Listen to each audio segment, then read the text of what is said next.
जायचं ते एकच ठिकाणात जायचे. ते कुठल्या ठिकाणात? उदाहरणार्थ अतोनात पाप झालं, सर्व जग बुडून जाईल, जग नष्ट होईल, ते एकाच राहिलं म्हणजे ते कुठचं काय राहील? काय राहील? काय राहील? आता बरेचसे लोक म्हणतात, हो महाराज बाबा आता कधी आला म्हणतात. कधी आला म्हणून आपण जास्त बिघडायचं का? कधी म्हणजे असा वेगळा काय आहे? कधी कधी आलाय म्हणजे त्याला काही 4 डोळे आहेत का, 4 हात आहेत का, 4 पाय आहेत का, डबल शरीर आहे वगैरे, असं काहीच नाही. लक्षात ठेवा, कधी आला म्हणून आपण जास्तच बिघडायचं, जास्तच काहीतरी कसं तरी वागायचं असं नाही. कधी म्हणजे असं काही वेगळा नाही. मला चांगलं शिकवण देण्याकरता कधी आलेला आहे, बिघडण्याकरता नाही, बिघडण्याकरता नाही. काय सांगत होतो अगोदर? काय सांगत? अरे आपल्याला सगळ्यांना जायचं ते एकच ठिकाणी जायचं, एकामध्येच आपल्याला सामील व्हायचंय. ते म्हणजे कशामध्ये? आकार उकार आणि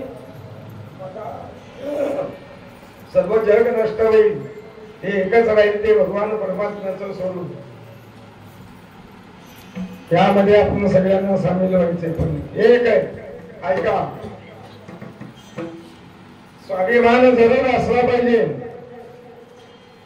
आपल्या घराण्याचा स्वाभिमान जरूर आपल्याला असला पाहिजे. आपल्या देशाचा अभिमान जरूर आपल्याला असला पाहिजे.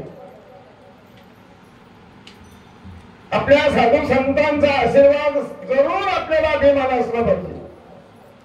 आपल्या गुरुचा अभिमान जरूर असला पाहिजे. म्हणून शास्त्र सिद्धांत गुरु शिष्याचं नातं हे सोड चिठ्ठी देण्याचं नाही. ऐका, देव भक्ताचं नातं हे सोड चिठ्ठी देण्याचं नाही. गुरु बंधूचं नातं हे सोड चिठ्ठी देण्याचं नाही. गुरु बहिणीचं नातं हे सोड चिठ्ठी देण्याचं नातं नाही. अभिमान नकोय, पण स्वाभिमान जरूर असला पाहिजे. ऐका आता तुमचं, आता जवळजवळ मला तरी असे वाटतंय, आपण एकाच झाडाचे आपण गाळे आहोत, फांद्या आहोत. आपण एकाच झाडाखालचे आपण आहोत, वेगळं काहीही नाही. एकाच फांद्या ठिकाणी एकाच झाडाखालची आपण आहोत. आता उदाहरणार्थ जवळजवळ मला तरी असं वाटतं की 90% मंडळी या ठिकाणी अनुग्रहित दिसत आहेत. संप्रदायाची घटक मंडळी दिसत आहेत, माळकरी मंडळी दिसत आहेत, वारकरी मंडळी दिसत आहेत. बरोबर आहे का नाही? ऐका, झोपला नाही ना कोण? झोपला असेल तर त्यांना उठवा.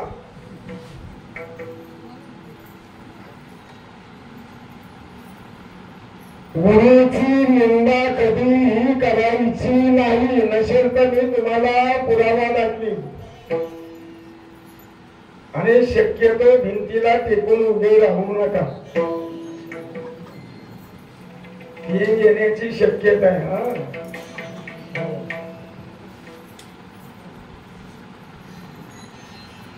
काय सांगत होतो? शिष्याने कधीही गुरुची निंदा करायची नाही.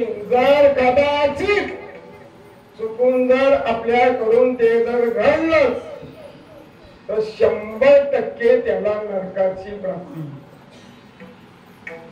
त्यापेक्षा तुम्ही सद्गुरू करू नका, अनुग्रह घेऊ नका, दीक्षा घेऊ नका. उलट गुरुचं नाव वाढवणं, गुरुची महती वाढवणं हे शिष्याचं काम आहे, त्या साधकाचं काम आहे. एवढंच नाही, असाही पुरावा आहे. दुसरा जर कोण आपल्या संप्रदायाची, आपल्या गुरुची जर निंदा करत असेल तर ते ऐकणं सुद्धा दोष आहे. आणि ते जर ऐकल्या गेलं आपण तर 100 गायी मारल्याचं पाप लागतं. म्हणजे याचा अर्थ तुम्ही त्या ठिकाणी भांडण करा, असं नाही. तिथून बाजूला व्हा, कानावरती हात ठेवा आणि उलट जो गुरुने दिलेला मंत्र आहे त्या मंत्राचा जप करा, नाही तर मारामाऱ्या करत बसा. तसेच गुरुबंधूने कधीही एकमेकाची निंदा करायची नाही. ऐका, गुरु बहिणीने एकमेकाची कधीही निंदा करायची नाही आणि नेहमी आपल्या संप्रदायाबद्दल मोठेपणा सांगायचा, कमकोतपणा कधीही सांगायचा नाही. कौचक मंडळी असतात, काही विचारत असतात, हा काय चाललंय तुमच्या संप्रदायामध्ये, कसं चाललंय, उलट त्याला गप्प बसवण्याकरता असं सांगायचं. अरे आमच्या संप्रदायासारखा संप्रदाय नाही, आमचा संप्रदाय श्रेष्ठ आहे. आमच्या संप्रदायाची गादी कुठची आहे, कुठची गादी आमची, सगळ्यांच्या अगोदरची भगवान शंकरापासून आलेली आमची गादी आहे. मनारंग अभिनाथ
संप्रदायापासून 11.5 पंथ निर्माण झाले, 11.5 संप्रदाय निर्माण झाले. पण मुख्य संप्रदाय कोण?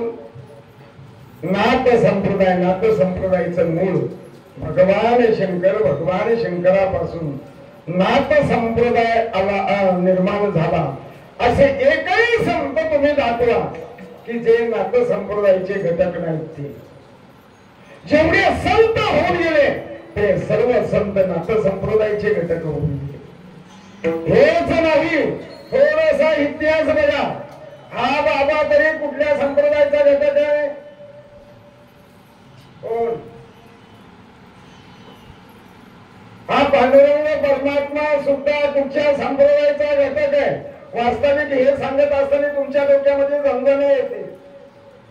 तुम्ही देवाला पण म्हणताय. इतिहासच आहे. त्या बाबाच्या डोक्यावर काय काय बघितली का तुम्ही?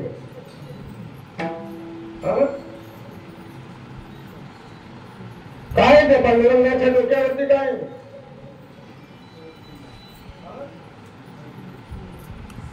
शंकराची पिंड आहे. म्हणून हा नाथ संप्रदायाचा मूळ कोण? कोण मूळ?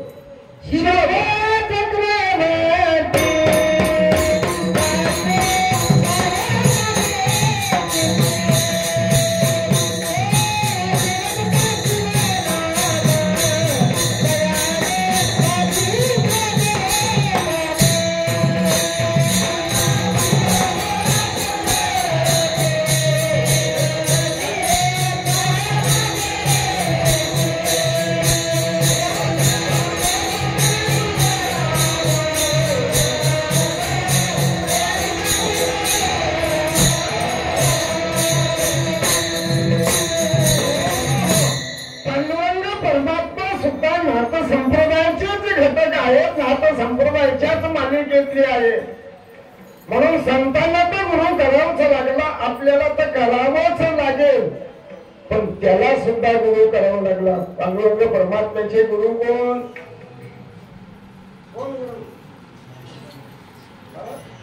बोला बोला बोला.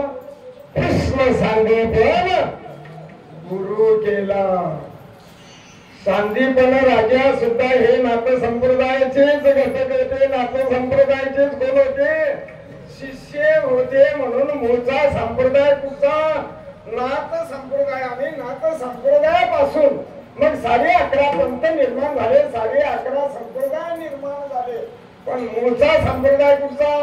आदिनाथ गुरु सकळ सिद्धांचा. मच्छिंद्र दयाचा मुख्य शिष्य. मच्छिंद्राने बोध गोरक्षाशी केला. गोरक्ष बळाला गैनी प्रती अशी ही परंपरा. हे आपला जो संप्रदाय आहे तो नाथ संप्रदाय. आणि ज्यांचा अभंग घेतला ते जगद्गुरु संत तुकोबाराय. ते सुद्धा या 11.5 पंथातूनच एक भांडी बाजूला गेलेली. तुकोबाराय कुठल्या संप्रदायाचे? कुठच्या संप्रदायाचे? सांगा. चुकलं तर चुकलं सांगा.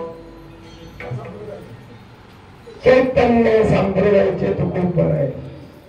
11.5 पंथापैकी 11.5 संप्रदायापैकी चैतन्य पण संप्रदाय आहे. म्हणून ही संतांची भूमी, साधूंची भूमी, पवित्र भूमी, सामान्य भूमी नाही. म्हणून इथे खरं वागा, खरं करा, खरं परमार्थ करा, शुद्ध परमार्थ करा. त्याचं 100% फळ मिळाल्याशिवाय राहणार नाही. ते तुकोबाराय अभंगाच्या प्रथम चरणामध्ये सांगता.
चार आहे. पहिला ब्रह्मचार्य, दुसरा ग्रस्ती, तिसरा वानप्रस्थ आणि चौथा संन्यास.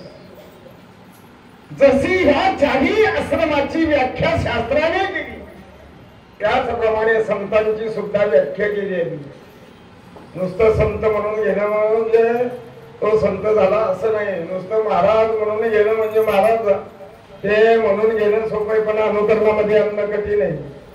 हो, कीर्तनकार म्हणून घेणं सोपं आहे, पण अनुकरणामध्ये आणणं कठीण आहे. म्हणून परमार्थ सोपा नाही, परमार्थ फार अवघड आहे. सगळ्या गोष्टी सहन कराव्या लागतात. जगद्गुरु संत तुकोबारायांची गाढवावरून दिंड काढली, संतुलन बिघडलं नाही, राग आला नाही, क्रोधाने बोलले नाही, शिव्या दिल्या नाही, मारामारी केली नाही. उलट सर्व लोकांना बोलून घेतलं आणि सांगितलं काय किती माझ्यावरती प्रेम तुमचं. तुम्ही सर्वजण पायी चालतात आणि मला घोड्यावर बसवलंय. तुमच्या आमच्यासारख्याने काय केलं असतं? आम्हाला साधं थोडं वाकडं बोललं तरी सहन होत नाही. एवढंच नाही, जगद्गुरु संत तुकोबारांना देहू गावामध्ये देहूकरांनी असणाऱ्या चंदा चौकडेने नामचिंतन नामस्मरण देहू गावामध्ये करू दिले नाही. तुकोबाराय उत्तम शेतकरी होते. शेती पिकली की गावातली चंदा चौकडी तुकोबारायांच्या शेतामध्ये गुरं सोडून द्यायची. पण जिथे प्रत्यक्षात भगवान परमात्मा गुरांनी जरी घातलं तर 4 पटीने तुकोबारायांना मिळायचं, त्याच्यात पिकायचं. हाच इतिहास. पायीवारीला कोण कोण आलेले? आषाढी पायीवारीला बोट वरती करावं.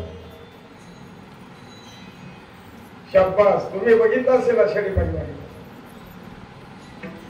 शेतकरी शेतामध्ये काय पेरून ठेवतात? ज्वारी पेरतात, बाजरी पेरतात, गहू पेरतात, हरभरा पेरतात. बरोबर आहे का नाही? पण त्यांचे वाक्य, त्यांचं बोलणं असं. पण कधी एक शेतकरी सुद्धा कधी वारकऱ्यांना बोलणार नाही का? बोलल. आमचे वारकरी विश्रांतीच्या टायमाला त्या बाजरीमध्ये त्याच्यातच झोपतात. त्या गावामध्ये, त्या हरभऱ्यामध्ये, त्या ज्वारीमध्ये जाऊन अंथरून टाकणार आणि त्याच्यातच एक तासभर विश्रांती करणार. पण असा एक शेतकरी येऊन कधीही वारकऱ्यांना बोलणार नाही. पण त्यांचे उद्गार आहे. आमचा वारकरी येऊन जर माझ्या शेतामध्ये जर झोपला तर मला 4 पटीने पिकतं. तसं तुकोबारायांच्या शेतामध्ये तुकोबारायांची शेती पिकली की जी असणारी तुकोबारायांच्या विरोधामध्ये चंदा चौकडी तुकोबारायांच्या शेतामध्ये गुरं सोडून द्यायची. तुकोबारायांचा उत्तम प्रकारे धंदा होता. तुकोबारायांच्याकडून दुकानातून वस्तू घेऊन जायचं, पण तुकोबारायांना 5 पैसे कधी द्यायचे नाही. सगळ्यांचे अनेकांचे एक भाव असायचे, पण तुकोबारायांना विचारलं, हो महाराज, महाराज तर म्हणतच नव्हते त्यावेळेस. महाराज नव्हते म्हणत. काय म्हणायचे? बुवा. अजूनही काही लोक डोक्याचा भाग नसणारे बुवा म्हणतात. काय म्हणतात? बुवा. बुवा ही भाषा नाही. तुम्हाला हिंदी येते का चांगली प्युअर हिंदी? हिंदी मध्ये बुवाला अजगर म्हटलंय, अजगर. म्हणून विनंती, जेवढे माळकरी असतील ना त्यांना जर एखाद्या कुठल्याही जागीरदाराने हाक मारू दे, बुवा म्हटलं की त्याला आवाजच द्यायचा नाही, त्याच्याकडे बघायचं पण नाही. तो जर म्हटला ना, अरे काय हा बुवा माळकरी, केवढा ताट मी एवढं बोलतोय पण बोलत नाही, त्याने महाराज म्हटलं तरच हाक द्यायची. बुवा म्हटलं की त्याच्याकडे बघायचं सुद्धा नाही. माळकऱ्यांना विनंती, बुवा ही भाषा हिंदीमध्ये अजगर म्हटलेलं आहे. अजगर. हो हो बुवा. कशी दिली ही वस्तू? महाराजांचा एकच भाव असायचा. काय भाव असायचा? काय भाव असायचा? प्रत्येक अनेकाच्या दुकानदारांचे वेगळे वेगळे भाव असायचे, पण तुकोबारायांचा एकच भाव. कुठलाही जरी वस्तू विचारली, हिचा काय भाव, हिचा काय भाव, तुकोबाराय सांगायचे एकच भाव. कुठला भाव? रामकृष्ण हरी. कोणीही 5 पैसे तुकोबारायांना दिले नाही, नामचिंतन करू दिले नाही. एवढंच नाही, एवढा त्रास दिला, एवढा त्रास दिला तुकोबरायांनी मग डोंगर गाठायचं नामचिंतन करण्याकरता. तुकोबरायांचे 3 डोंगर घातलेले असायचे, बांबूचंद्र, घोराडे आणि भंडारा. जवळ डोंगर असल्यामुळे तुकोबराय डोंगरावरती जायचे, पण तिथे सुद्धा स्थानिक विरुद्ध लोकांनी चंदा चौकड्यांनी अशी सुंदर प्रकारे अशी स्त्री तुकोबरायांच्याकडे पाठवली.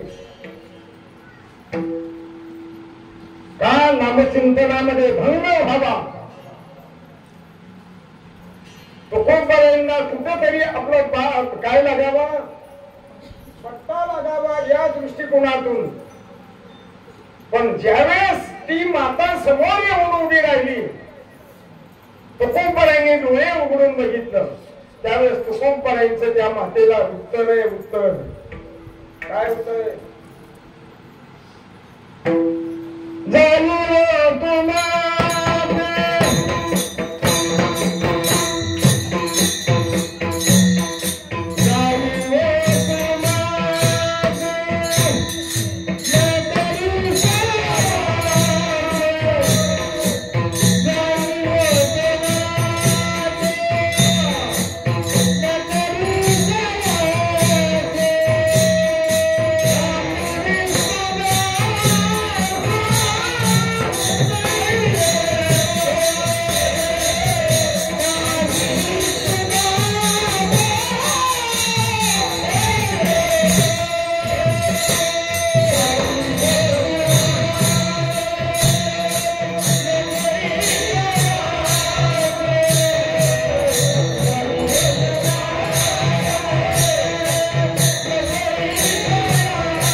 त्या मातेला उत्तर जाई तो माते नकरी सायास आम्ही विष्णुदास तैशे नुहे. तुकोबरायांच्या बद्दल चंडा चौकडीने अनेक प्रयत्न केले, पण रखवालदार कोण होता? कोण होता रखवालदार? तो पांडुरंग परमात्मा होता. म्हणून तुकोबरायांना संत पदवी दिलेली संतांची. ज्यावेळेस संतांची सभा झाली, त्या सर्व संतांच्या मध्ये सर्व संतांनी मिळून अशी एक उपमा दिली तुकोबरायांना. बरेच काही लोक म्हणतात तुकोबराय हे गरीब होते, त्यांच्या घरामध्ये परिस्थिती फार कठीण होती. जगद्गुरु संत तुकोबरायांच्या सारखे एकही संत श्रीमंत नव्हते. म्हणून सर्व संतांनी मिळून जगद्गुरु संत तुकोबरायांना पदवी दिली, श्रीमंत जगद्गुरु संत तुकोबराय. जेवढे संत होऊन गेले त्या सर्व संतांच्या मध्ये तुकोबराय जेवढे श्रीमंत होते तेवढे एकही संत श्रीमंत नव्हते. पण त्यांना संत पदवी दिलेली. ज्ञानोबरांना संत पदवी देत खरे अनेक जे संत होऊन गेले ते खरे संत होऊन गेले, पण आम्ही कारण नसताना उगाच डोक्यावर बोजा घेतो, माझ्यावर बोजा घेतोय. वडिलाचे ओझे काय उडी काय वडिलाचे ओझे हे कोणी म्हणे माझे माझे ओढीत आहे तुझे कुळ अभिमाने, कारण नसताना डोक्यावर उपमा घ्यायची. आमक हे आमक ते आमका केसरी तमका केसरी असू दे, काय असेल ते आपण कोणाला नाव ठेवायचं नाही, ज्याचं कसं असेल तसं नाही. ऐकलं का? म्हणून परमार्थ सोपा नाही, त्यांना संत पदवी शोधते. तुकोबरायांचा स्वभाव, तुकोबरायांचं वागणं, तुकोबरायांचं बोलणं, तुकोबरायांचं करणं ते संत होते. म्हणून चला आपण पण संत असू, नाही असं नाही, पण आपल्या ठिकाणी दया किती, प्रेम किती, कळवळा किती, भक्ती किती, नामचिंतन किती, नामस्मरण किती का नुसतं संत म्हणून घ्यायचं नाही. नाही नाही नाही, ज्यांचा रात्रंदिवस हेतू जर विठ्ठल असेल ते संकाधिकही होऊ शकतात. म्हणून तुकोबराय सांगतात तुम्ही संकाधिक संत मन गीता कृपावंत म्हणून घेताय, पण तुमच्या ठिकाणी परोपकार काय आहे ते तुकोबराय अभंगाच्या दुसऱ्या चरणी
आम्ही वैकुंठ वासी आलो याच कारणाशी बोलिले जे ऋषी साच भावे वर्ताय झालो संताचे मार्ग आदराने भरले जग उच्चिष्टाचा भाग शीस गुरला तू शिव त्यांना संत म्हणता येईल जगाच्या कल्याण संतांच्या विभूती देह कष्ट भीती परोपकारी येते उपकारासाठी आले घरच्या वैकुंठी म्हणून जगद्गुरु संत तुकोबा आपण गाच्या दुसऱ्या चरणामध्ये सांगतात हो संतांचं जीवन हे परोपकारी असतं कशावरून थोडक्यात उदाहरण घेऊन सांगतो तुम्हाला शेतातून तुकोबाईंनी ऊस घेऊन यावं घरी मुलांच्या करता महादेवा करता भागीरथी करता काशीवाडी करता आणि वाटेतच दुसऱ्या मुलांनी मागावा आपण दिला असता का नसता दिला असता का आपण तुकारायांचं चरित्र वाचा त्याच्यामध्ये सुंदर वर्णन आहे दिला असता का अहो मागितल्याबरोबर तुकोबाईने सर्व ऊस पाठवून टाकला हेच कशाला थोडक्यात उदाहरण घेऊन सांगतो तुम्हाला परमार्थ कमी झाला नाही परमार्थ एवढे तो वाढलाय बघा ना तुम्ही आपल्या या गावातलाच इतिहास घ्या परमार्थ वाढला का कमी झालाय परमार्थ वाढत चाललेला हिवलेचे रोप लागी येले द्वारी त्याचा वेलू गेला गगनावरी मुगला मुगला मुगला मुगला फुले निश्चिताती वळू तरी अशी आला आजच्या कितवा दिवस आपल्या सप्ताहाचा हा 6वा दिवस आहे शक्यतो महाराज मंडळीला बोलवताना विचार करून बोलवता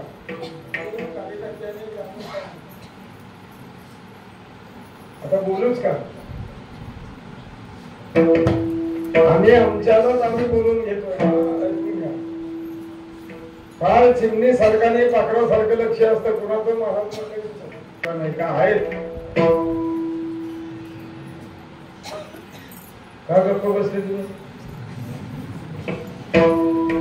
असतील किंवा नसतील तो भाग सोडा पण निदान या 6 दिवसामध्ये तरी आमच्या समोर एकही तरुण असा पिलेला आमच्या समोर आलेला दिसला नाही आणि त्याच्या थोबाडाचा वास सुद्धा आला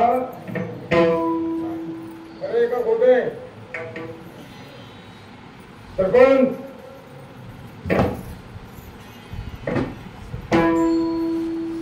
असं एखादा विरेला नाही कुठं अहो तीर्थक्षेत्राच्या ठिकाणी आहे आता ग्रामीण भाग आहे नाही कुठं पण बघा परिवर्तन आहे स्वाभिमानाने सांगावं लागेल आता हे दोघे बघा पटवास वाजवत आहेत कोणाची कृपा आहे फक्त एक करा अवगत करून घेणं सोपं आहे पण ती पचवणं कठीण आहे नाही तर ती कुठेही नेते भरभरत कारण त्याच्यातून आम्ही बाहेर आलोय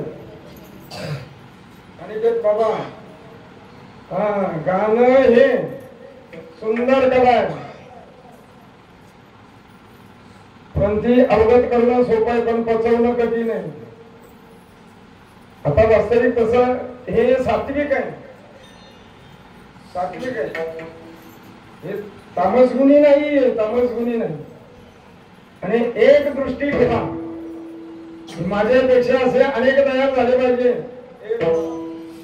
चांगला तयार होशील बघ एखाद्या दिवस लहानपणापासूनच तो असा असा साजरा करत असेल हे दोघं बघा तुम्ही वाजवणारे बघा तुम्ही इकडं पोटावर वाजवते इकडं वाजवते कारण आम्ही वाजवले हो रस्त्याने जात असताना त्याची बोट चालूच असतात आणि गाण्यामध्ये सुद्धा जाताना येताना गुणगुण गुणगुण गुणगुण करणारच गाणारा माणूस तो गप्प बसणार नाही आता किती तयार व्हाल किती काय होतील ते काही सांगता येणार नाही थोडा मोठ्यांचा आशीर्वाद आहे सुंदर वाजवतात सुंदर म्हणूनच मगाशी आपण गर्दी केली ना 8 कीर्तन करायचे वाजवणारे व्यक्ती किती वाजवणार 7-8 10 असतील मोठ्यापासून मोठ्या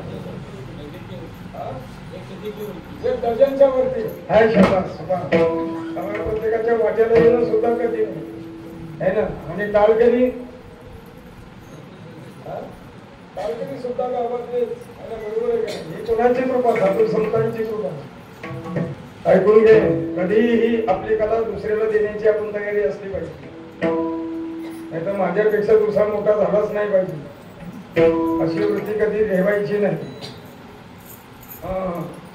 उदाहरणार्थ मी कीर्तनकार आहे, माझ्यापेक्षा अशी कितीतरी तयार करायची, कीर्तनकार झाले पाहिजे ही नेहमी वृत्ती ठेवायची. नाहीतर मी एकटाच माझ्यापेक्षा कीर्तनकार झाला नाही पाहिजे. गाण्यामध्ये सुद्धा माझ्यापेक्षा कोण झाला नाही पाहिजे. नाही, देण्याची वृत्ती असली पाहिजे. तुम्ही भजनाला बसलाच, आमची तरुण पिढी येऊन तिथं बसली, त्यांना पुढे घ्या, वाजवायला बसा. चुकलं तर हसू नका, नाक मुरडू नका, डोळे वटाळू नका, मोठ्याने वस्कन धावू नका. हो, म्हणून तुम्ही महावीर समाजामध्ये जा. ख्याल गायकाला बसलेले सगळे ख्याल गायक, हे तबला पेटी साऊंड सिस्टीम सुंदर अशीच. हो, ख्याल गायला सुरुवात केली. अनेक आमचा 2-4 तरुण येऊन बसले, त्यांच्यात ते म्हणायला गेले, राग म्हणायला गेले. ते वस्कन लावले नाही, डोळे मोडले नाही, कपाळाला आट्या नाही पाडल्या. उलट काय म्हणत होते ते? काय म्हणत होते? अरे वाह, क्या अच्छा गाता यार, तुम गाओ गाओ गाओ. त्याला काय काय आलं त्याला? स्फुरण ताकद आली. तोच वाजवणारे तिथं आले. आपलं वाजवणं म्हणजे जुन्यातलं वाजवणं, आपले साधे मुळी माणसं. आता कुठल्याही कानेकोपऱ्यामध्ये आपल्या चिपळूण तालुक्याच्या रत्नागिरी जिल्ह्याच्या कुठल्याही कानेकोपऱ्यामध्ये गेले तर क्लासिकल वाजवणारे मिळतात, क्लासिकल गाणारे मिळतात. नाहीतर एक जवळजवळ मला वाटतंय हे 30-40 वर्षापूर्वीचा काल जर बघितला तर त्यांचं वाजवणं होतं, पण त्या वाजवण्यामध्ये एक प्रेम होतं. त्याच्यामध्ये एक काय होता, एक भाव होता वाजवण्यामध्ये, भाव. पण त्यांचा एकच बोल, रामकृष्ण हरीपासून ते ज्ञानदेव तुकाराम पर्यंत, त्या बोलामध्ये बदल नाही. पुढचा बोल, पुढचा बोल, दुखतय भद्यात, दुखतय भद्यात, दुखतय भद्यात, त्याच्यापेक्षा दुसरा नाही. हा, पण राग पहिली भरवी भैरवी का भीमलास आहे का असावली का आईड भैरव वगैरे काही नाही. सुरुवातीलाच भैरवी, पण त्याच्यामध्ये एक प्रेम ओतलेलं होतं, प्रेम ओतलेलं होतं. म्हणून नेहमी वृत्ती अशी ठेवायची. वाजवणारा येऊन बसा, चुकला तो, पण डोळे मुरडले नाही, कपाळाला आट्या पाडले नाही, रागवले नाही. उलट काय म्हणते, अरे बजा क्या अच्छा बजाता यार, तुम्ही बजाव बजाव बजाव. त्याला काय झालं? स्फुरण आलं त्याला, तो चांगला तयार झाला. नाही तर आपली अवलाद बघा, भजनी मंडळी बसली, आमची तरुण पिढी येऊन बसली, त्यांना आवड आहे. ज्याला येतं ते लगेच वाचून घालतात. पुढे येत नाही, तो म्हणतो चाललो मी तुमच्यात, मला यायचंच नाही. कशाला येईल? नाही, आपल्याजवळ आहे ते देण्याचा प्रयत्न करा. त्यामुळे तुम्ही किती मोठे वाजवणारे व्हाल ते सांगता येणार नाही. आले का?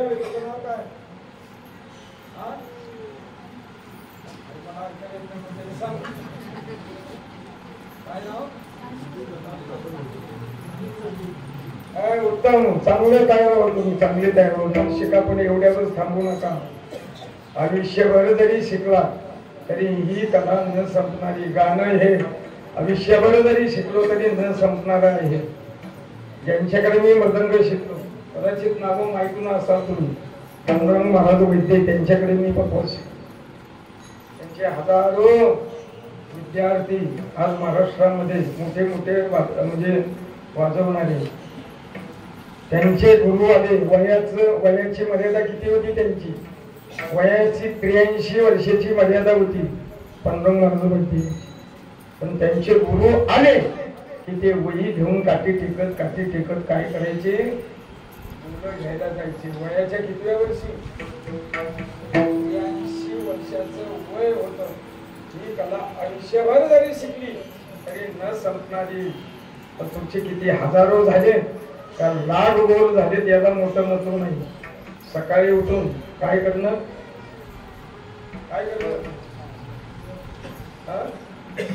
झोपून राहणं नाही. सकाळी उठून प्रॅक्टिस करणं, प्रॅक्टिस करणं, त्यावेळेस तयार होतो. आम्ही सुद्धा प्रॅक्टिस करायचो. कुठे इंद्रायणीला जायचो, वाळूच्या पिशा बांधायच्या हाताला. कशाच्या? का? त्याच्यावरती वजन बसावं म्हणून वजन. थंडीचे दिवस प्रॅक्टिस चालू, अंगातला कपडा असा घामाने भिजायचा भिजायचा. अशी दणकावून प्रॅक्टिस करायची. भिंतीला असा पकवान लावायचा, अशी दणकावून करायची. किती बोल झाले याला मोठं महत्व नाही, तुमची प्रॅक्टिस महत्वाची. उदाहरणार्थ किती राग झाले याला मोठं महत्व नाही. सकाळी उठून काय केलं पाहिजे? रियाज केला पाहिजे, रियाज. लता दीदी वयाच्या कितव्या वर्षापर्यंत त्या रियाज करायच्या? सकाळी रियाज म्हणे ना गाता गळा, काय म्हणायचे? वाता मळा आणि गाता गळा. गव्हर्नमेंटने लताबाईच्या स्वरनलिकेची कितीतरी कोटी किंमत केली होती. लताबाई गेल्यानंतर त्यांची स्वरनलिका प्रदर्शनामध्ये ठेवण्याकरता मागितली होती, जिवंत असताना. जिवंत असताना कीर्तन करणं एवढं काय अवघड नाही. कीर्तन लय सोपे. कीर्तन कोणालाही करता येतं. 2-4 अभंग पाठ असले, 200 काय आपले दृष्टांत पाठ असले, इकडचं तिकडचं थोडंसं संसारातलं सांगायचं, प्रपंचातलं सांगायचं, वाडीतलं सांगायचं, थोडंसं राजकारणातलं सांगायचं, थोडंसं भानगडीतलं सांगायचं आणि जाग्यावर यायचं. काय अवघड नाही. फक्त एक करा मात्र, पाठ करून मात्र कीर्तन करण्याचा प्रयत्न करू नका. प्रवचन पाठ करून मात्र प्रवचन करण्याचा प्रयत्न करू नका. नाहीतर सांगता सांगता एखादं पान जर विसरलं तर मग फजिती होण्याची जरा शक्यता. प्रवचनात काही विठ्ठल विठ्ठल म्हणता येत नाही, कीर्तनात म्हणता येत नाही. जर आठवलं नाही तर तेवढ्या पुरतं विठ्ठल विठ्ठल विठ्ठल म्हणायचं आणि आठवलं की मग थांबायला सांगायचं, मग पुढचं सांगायला सोबत करायचं. कीर्तन करणं सोपं, पण हे सगळ्यात अवघड आहे. बघा तुम्ही आता कीर्तनाच्या अगोदर जेवलात का नाही? जेवलात ना? आणि आता कीर्तन संपल्यावर पण अजून एकदा जेवायचं. आम्ही करायचं तसं. ज्या ठिकाणी जेवायला सप्त्याला जायचो ना मी, जेवायच्या कीर्तनाच्या अगोदरही जेवायचं आणि कीर्तनाला येताना सांगून ठेवायचं, परत कीर्तन झाल्यावर आम्हाला जेवायला पाहिजे. याला ताकद लागते, ताकद. ऐकलं का? ताकद नसते. भाग्यवानात नशिबवान आहात. सुंदर आहे. आई वडिलांची कृपा आहे, सद्गुरूंची कृपा आहे, साधू संतांची कृपा आहे. फक्त जीवन मात्र नेहमी परोपकारी असलं पाहिजे. परोपकारी थोडक्यात उदाहरण घेऊन सांगतो. परमार्थ कमी झाला नाही, परमार्थ फार वाढला. आता याच्या अगोदरचा इतिहास जर बघितला तर तुकोबारायांचं दर्शन, ज्ञानोबारायांचं दर्शन, पांडुरंगाचं दर्शन किती वेळामध्ये व्हायचं? किती वेळात व्हायचं? 15 ते 20 मिनिटांमध्ये दर्शन व्हायचं. आता एक रात्र एक दिवस लागतो का नाही? पण परमार्थ वाढला का कमी झाला? उलट वाढला, फक्त वेळ नाही. तुकोबारायांच्या कीर्तनाला किती ताळकरी असायची? मोजून 14 ताळकरी असायचे आणि श्रोते वर्ग 7 आणि 8वे छत्रपती शिवाजी महाराज. तुकोबारायांचं कुठेही कीर्तन असलं तर शिवाजी महाराज येऊन बसायची कीर्तन. बरेचशी कीर्तन अटेंड केली. कुणी? छत्रपती शिवाजी महाराज. शिवाजी महाराजांनी तुकोबारायांच्या जवळच्या माणसाला बोलून घेतलं. म्हणून ऐका, उदाहरणार्थ आपली सत्ता कमिटी असू दे, अध्यक्ष असतील, उपाध्यक्ष असतील, खजिनदार असतील, सेक्रेटरी असतील, कमिटीमध्ये सुद्धा माणसं एका जीवाची असावी, चांगली असावी. वाडीतला करताय, माणसं जवळ चांगली ठेवा. गावातला करताय, माणसं चांगली जवळ ठेवा. तालुक्याचा करताय, माणसं चांगली जवळ ठेवा. उदाहरणार्थ महाराज आहेत, माणसं जवळ चांगली ठेवा. भांडण लावणारे नको, समाज फोडणारे नको, पार्ट्या करणारे नको, एकाचं दोन सांगणारे नको. छत्रपती शिवाजी महाराजांनी त्या माणसाला तुकोबारायांची माहिती विचारली. त्या व्यक्तीने महाराजांची माहिती सांगितल्यानंतर छत्रपती शिवाजी महाराजांना वाईट वाटलं. माझ्या राज्यामध्ये जर अशा थोर महात्म्यांची ही अवस्था, ही दुर्दशा जर असेल तर मी राज्य चालवण्याच्या लायकीचा नाही. म्हणून छत्रपती शिवाजी महाराज उठले, एक नारळ घेतला, नारळ फोडला, त्याच्यामध्ये मोहरा भरल्या सोन्याच्या, वरून वस्त्र बांधलं आणि देऊला गेले. पांडुरंगाचं दर्शन घेतलं. तुकोबारायांचं दर्शन घेताना तुकोबारायांना सांगितलं, तुम्हाला हे मी दक्षिणा म्हणून देतो. तुकोबारायांनी तो नारळ हातात घेताना शेजारी ठेवले. बघा महाराजांचं प्रारब्ध कसं. आळंदीचा ब्राह्मण, दरिद्री ब्राह्मण, पण कष्ट न करताना श्रीमंत होणारा आणि अभ्यास न करताना विद्वान होणार. त्याला पण काय वृत्ती सुचली. दुसऱ्या दिवशी सकाळी उठला आणि म्हटलं मी देऊला जाणार नाही आणि महाराजांच्याकडून काहीतरी मी दक्षिणा म्हणून मागणार. देऊला गेला, पांडुरंगाचं दर्शन घेतलं आणि तुकोबारायांच्या घरी गेला आणि महाराजांचं दर्शन घेऊन महाराजांच्या समोर उभा राहिला आणि महाराजांना म्हटलं मला काहीतरी तुम्ही दक्षिणा द्या. तुकोबारायाने कुठल्याही विचार न करता तोच नारळ घेतला आणि त्या ब्राह्मणाच्या हातावर दिला. तो ब्राह्मण एवढा खुश झाला, आनंदीला निघाला, घरी आला, अंघोळ केली, संध्या केली. महाराजांनी काय दिलेलं असावं, वस्त्र सोडलं, त्या नारळातून मोहरा खाली पडू लागले सोन्याच्या. त्या ब्राह्मणाच्या मनावर सुद्धा एवढा मोठा परिणाम झाला, एवढी विरक्ती झाली. या मोहरा पुण्याला नेऊन विकायच्या, त्याचे पैसे आणायचे आणि ते पैसे धार्मिक कार्याला लावायचे. म्हणून तुकोबाराच्या चरित्रामध्ये वर्णन आहे. म्हणून ऐका, हार नाही घातला तरी चालेल, पण नारळ मात्र कधी सोडू नका महाराज मंडळी. नारळ कधीही सोडायचं नाही. आणि याच्या पुढे जाऊन सांगतो तुम्हाला. आता अनेक महाराज आहेत, अनेक आता बाकीचे नावं मला येत नाही. एखाद्या वेळेस विठ्ठल विठ्ठल म्हणण्यावरती त्यांचं प्रेम नाही.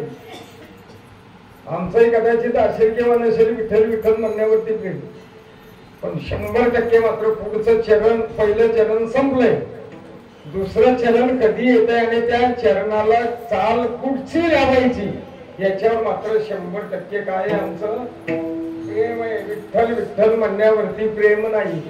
उदाहरणार्थ तेच कशाला, आता कीर्तन संपलं, कीर्तन संपल्यानंतर आम्ही जाऊन बसलो. बसल्यानंतर कार्यकर्ते मंडळी काय घेऊन येतात, चंद्रकांत बाबा काय घेऊन येतात, नारळ घेऊन येतात का नाही, नारळ घेऊन येतात. त्या नारळावर आमचं प्रेम नाही. कशावर प्रेम, त्या नारळाच्या खाली काय आहे का याच्यावरती आमचं, नारळावरती नारळावरती नाही. त्या मोहरा विकल्या, पैसे आणले. आणि तुकोबारायांच्या चरित्रामध्ये असं वर्णन आहे.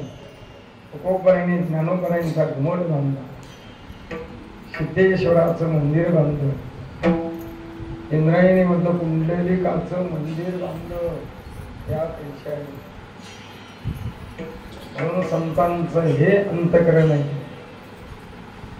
एवढा कदा उपकार सांगा देवा नमस्कार. न जाणो विसर पडला असेल त्याच्या पाठीमागे अनेक काय आहेत, व्याप आहेत. मुंगी पासून तर रंगापर्यंत त्याला सांभाळ करायचा आहे. त्याला माझा निरोप द्या हे अभंगाच्या 3ऱ्या चरणात सांगतात.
माझी भाका करुणा विनवा पंढरीचा राणा एवढा करा उपकार सांगा देवा नमस्कार. न जाणो कदाचित विसर पडला असेल आठवण करून घ्या. तुका म्हणे माझा तेव्हा मूळ लवकरी पाठवा कशा करता तुझी चरण सेवा साकारूया हरिनाम कीर्तन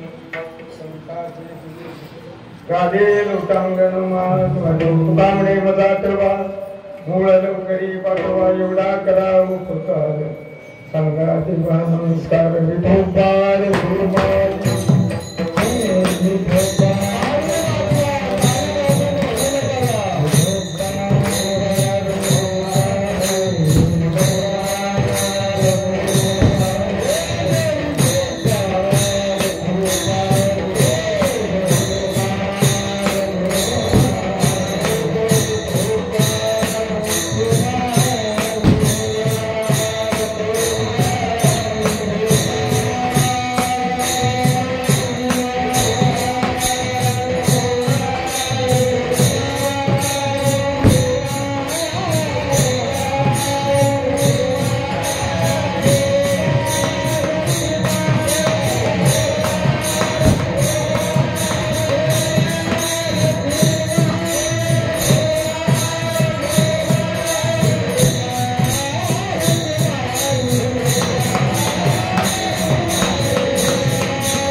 प्रकार संगाती नमस्कार माझी भाका करुणा विनवा पंढरी चालना तुका म्हणे मुजा ठेवा मूळ लवकरी पाठवा एवढा कराव प्रकार संगाती नमस्कार थोडक्यात अभंगाचा भावार्थ केलेला आहे. कीर्तनाची वेळ संपत आहे. सुंदर नियोजन आहे, सुंदर परमार्थ आहे. ही साधू संतांच्या पदस्पर्शाने पुनीत झालेली भूमी आहे. ही कार्यक्रम असेल त्याला नियोजन जर सुंदर असेल केवढाही मोठा कार्यक्रम असो तो उत्कृष्टपणे आणि चांगल्या प्रकारे पार पडतो. सत्ता कमिटी सुद्धा सुंदर काम करते. तसेच आमचे प्रौढ वर्ग जो आहे ही पुरुष मंडळी सुद्धा उत्तम प्रकारे काम करते. तसेच आमचा तरुण वर्ग सुद्धा उत्तम प्रकारे आणि चांगल्या प्रकारे या ठिकाणी काम करतात. तसेच आपल्या सगळ्यांच्या पेक्षा आमच्या माता भगिनी सुद्धा उत्तम प्रकारे सेवा करतायत, उत्तम प्रकारे काम करतायत. विचारवंत मंडळी आहेत. मी आता नावं घेत बसत नाही, नावं घेतलं की प्रॉब्लेम नाही. मला मार्गदर्शन सुंदर आहे, कार्य करण्याची पद्धत सुंदर आहे, सगळ्यांना घेऊन कार्य करण्याची पद्धत आहे. त्यामुळे केवढा मोठा होईल, केवढा मोठा होईल ते सांगता येणार नाही. पांडुरंग परमात्म्याची कृपा आहे. आपल्या गावामध्ये जी मागील थोर मंडळी होऊन गेली, साधुसंत होऊन गेली, वारकरी मंडळी होऊन गेली, त्यांचा आशीर्वाद आहे, सद्गुरूंचा आशीर्वाद आहे. म्हणून हे चाललेलं आहे. तुम्ही असा मनामध्ये कधीही किंतु आणायचा नाही की आम्ही म्हणून हे होते नाही तर होणार नाही. कर्तुम अकर्तुम अन्यथा कर्तुम शक्ती त्या भगवान परमात्म्याची आपण निमित्त आहोत, पण आशीर्वाद मात्र नक्की. तुका म्हणे होता तेव्हा तो या भावा सापडता झालेली शिवा पांडुरंग परमात्म्याच्या चरणी अर्पण करून, माझ्या सद्गुरूंच्या चरणावरती अर्पण करून, तुम्हाला सर्व संत मायबापांच्या चरणी अर्पण करून माझ्या शिवेला पूर्ण विराम देऊन मी तिथे स्थान मला आशीर्वाद.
आपल्या सर्व संप्रदायातील मंडळींना सूचना सालाबाद प्रमाणे श्री क्षेत्र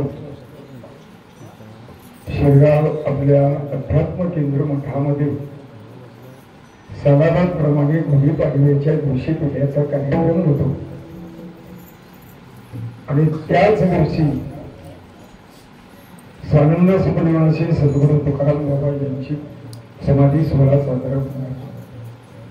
तसेच स्वानंद सुपनिवासी सद्गुरू लक्ष्मी यांचा सुद्धा त्या ठिकाणी गुढीपाडव्याच्या दिवशी पिढ्याच्या दिवशीच समाधी सोहळा साजरा होणार आहे. तरी आपण सर्व मंडळींनी सर्व आपल्या संप्रदायातील मंडळींनी त्या ठिकाणी उपस्थित राहायचे असे संप्रदायाच्या वतीने कळकळीची आणि आग्रहाची विनंती आहे. आता पुढील कार्यक्रमाची सूचना आमचे अरुण शेठ देतील.